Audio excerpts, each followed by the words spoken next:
Class 11th maths chapter complex number part 1 introduction. देखो, अब तक हमने लीनियर इक्वेशंस, क्वाड्रेटिक इक्वेशंस पढ़ी हैं और उनको सोल्व किया है। जैसे कि एक quadratic equation a x square plus b x plus c is equal to 0 है। तो हमने इनको सोल्व किया था। If b square minus 4ac is greater than is equal to 0 होता है तो इसके फैक्टर निकलते हैं और उससे फिर इसके सॉल्यूशन निकल जाते हैं। लेकिन अब हम जो पढ़ेंगे वो पढ़ेंगे if b square minus 4ac is less than 0 से होता है तब हम उसके सॉल्यूशन निकाल सकते हैं। तो यहाँ पर देखें, जैसे कि लिखा है x square plus 1 is equal to 0। तो x square is equal to -1 आ गया। एक्स की वैल्यू जो आई वो रूट में -1 आई। तो हम इस रूट को -1 है रूट के अंदर, तो अब इसकी वैल्यू क्या फाइंड करें। तो यहां पर इस जो रूट -1 है इसको आई लेट किया गया है और इसको आयोटा बोलते हैं। इसका मीन्स हो जाता है कि यहां पर जो x की वैल्यू है वो क्या हो गई, वो i इक्वल हो गई, x की वैल्यू i के इक्वल हो गई। तो ये जो कॉम्प्लेक्स नंबर होती हैं ये x प्लस आई वाई की फॉर्म की होती हैं और इनको z से डिनोट किया जाता है। z is equal to x plus i y. इसमें ये जो x है और ये जो y है ये रियल नंबर्स हैं। x and y are real numbers, ये रियल नंबर्स हैं। तो इसका ये जो पार्ट है जिसमें आई नहीं है, जिसमें आयोटा नहीं है, उसको रियल पार्ट इस जेड का बोलते हैं और जिसमें आई है इसको इमेजिनरी पार्ट ऑफ जेड का बोलते हैं। और इसको डिनोट करते हैं, लिखते हैं किस तरह से, रियल पार्ट यानी REZ, real part of Z का है x and imaginary part of Z का हो गया y। रियल पार्ट जो हो गया इसका वो x है और इमेजिनरी पार्ट इसका जेड y हो गया। रियल पार्ट x और इमेजिनरी पार्ट इसका y हो गया। तो इसी तरह से हम देखें यहाँ पर find the real and imaginary parts बताने हैं यहाँ पर each of the following complex number के अंदर। तो आंसर नंबर फर्स्ट का पहला, इसको भी हम जेड से डिनोट कर सकते हैं। Z is equal to 6 plus 5i, इस तरह से हम लिख सकते हैं। तो real part of z REZ होगा 6 और इमेजिनरी पार्ट जो होगा वो 5 है। तो हम लिखेंगे IMZ is equal to 5। Second part में है ये z is equal to -5 plus में 11i, ये लेट लिख सकते हैं यहाँ पर और इस तरह से लेट लिख सकते हैं। तो अब ये हो जाएगा REZ real part of z is equal to -5 और इमेजिनरी पार्ट ऑफ z का जो होगा वो 11 है। थर्ड वाले क्वेश्चन है, उसमें लिखेंगे z let z is equal to -2 -3i। तो real part of z is equal to -2 आएगा और imaginary part IMZ is equal to -3 आएगा। नंबर फोर्थ में है 8, जेड इज इक्वल टू 8। अब इसमें आई वाला पार्ट नहीं है तो हम उसको लिख सकते हैं 0i। तो इसमें रियल पार्ट ऑफ जेड का है 8 और इस जो इमेजिनरी पार्ट है ऑफ जेड का वो है 0। ये नंबर 5 है। 5 में है let z is equal to -7i। अब इसमें जो बिना एडट वाला पार्ट है वो नहीं है इसमें, तो हम उसको 0 लिख सकते हैं। 0 माइनस के 7i। अब हम लिख सकते हैं REZ is equal to real part of z is equal to 0 and imaginary part of z is equal to -7। इस तरह से हम इनके रियल पार्ट और इमेजिनरी पार्ट बता सकते हैं। देखो ये दूसरा क्वेश्चन दे रखा है, find the real numbers x and y for each of the following.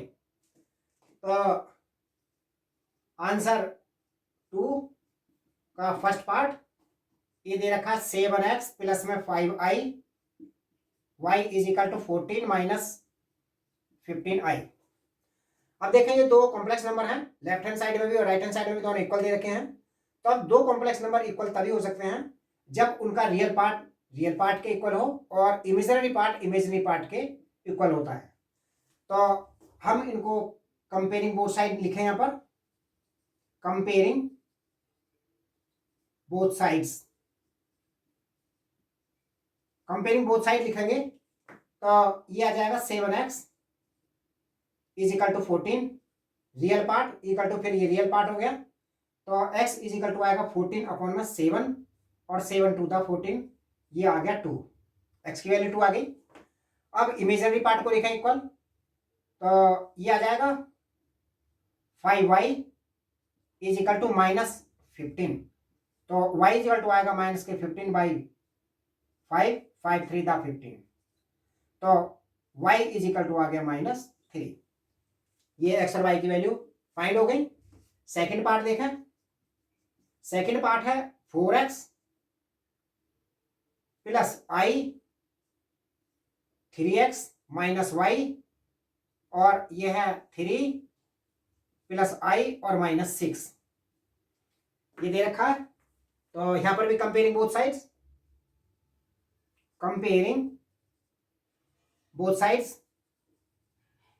तो कंपेयरिंग बोथ साइड लिखने के बाद आएगा ये real part 4x is equal to इस 3 के इक्वल आएगा।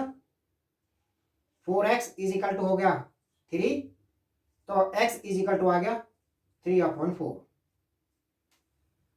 अब इसका इमेजिनरी पार्ट है यहां पर 3x minus y is equal to, और यहां पर है ये -6। अब देखो यहां पर x की वैल्यू 3/4 पहले निकल चुकी है, तो x की वैल्यू यहां पर पुट कर देंगे 3/4 और ये -y इज इक्वल टू -6, ये 3 3 9/4 हो गया, यानी -y is equal to -6 minus के 9/4, ये आगे जाके माइनस हो जाएगा। -y इज इक्वल टू, अब इनको ऐड कर देंगे, दोनों माइनस की संख्या है, तो 4 6 दा 24 और 9 हो गए 33/4। तो अब इसमें माइनस से माइनस ये कट जाएगा, तो y इज इक्वल टू आ जाएगा 33/4।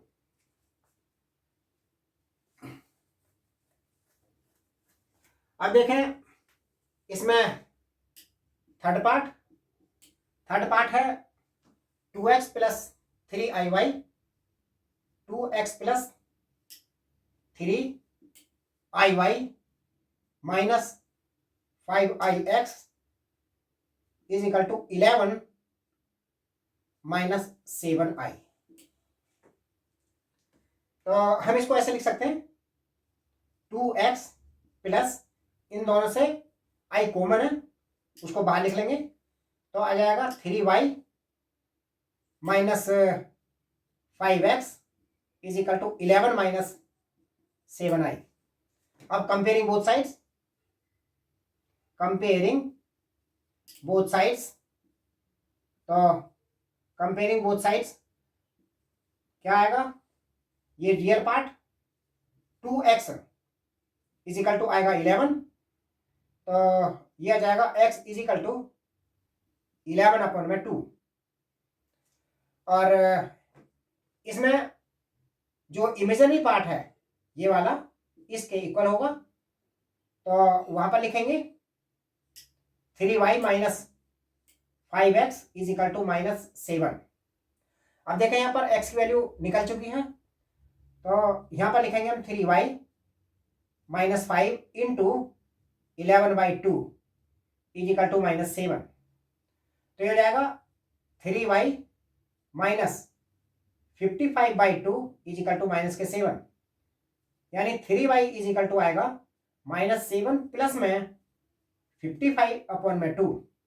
अब इसको सोल्व करेंगे एलसीएम लेकर के, तो ये आएगा 3y इज इक्वल टू, ये 2 से 14 प्लस में 55/2 आएगा, तो ये आ जाएगा y इज इक्वल टू, ये 55 में से 14 माइनस करेंगे तो ये आ जाएगा 41/2, और ये 3 भी नीचे आ जाएगा, तो ये आ जाएगा 41/2 3 6, तो x की वैल्यू फाइंड हो गई और ये y की आ गई।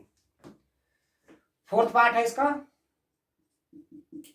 फोर्थ पार्ट है x plus i y is equal to 2 minus 3i का होल स्क्वायर। अब इसमें देखें यहां पर ये होल स्क्वायर है, पहले इसको खोलना पड़ेगा, तो इसको लिखा है x plus i y is equal to, तो यह आएगा 2 का स्क्वायर आएगा 4 माइनस 2 3 6 6 2 12 i, और प्लस में 9i स्क्वायर। अब ये हो जाएगा x plus i y is equal to 4 minus 12i, और ये हो जाएगा -9। देखो ये हो जाएगा 9 ये, और आई स्क्वायर की वैल्यू -1 होती है, तो यहां पर लिख देंगे because i square is equal to -1, यहां पर आ जाएगा ये, तो ये हो जाएगा x plus i y is equal to 9 1 9 minus आ जाएगा ये, माइनस के 9 और प्लस का 4, तो ये माइनस का 5 आएगा और -12i आ गया। अब इसको कंपेयरिंग बोथ साइड कर देंगे, comparing both sides, comparing both sides, तो ये हो जाएगा x is equal to 5 -5, minus का साइन है इसमें, x इक्वल टू -5 हो गया, और ये आएगा y इज इक्वल टू -12, ये आंसर आ जाएंगे।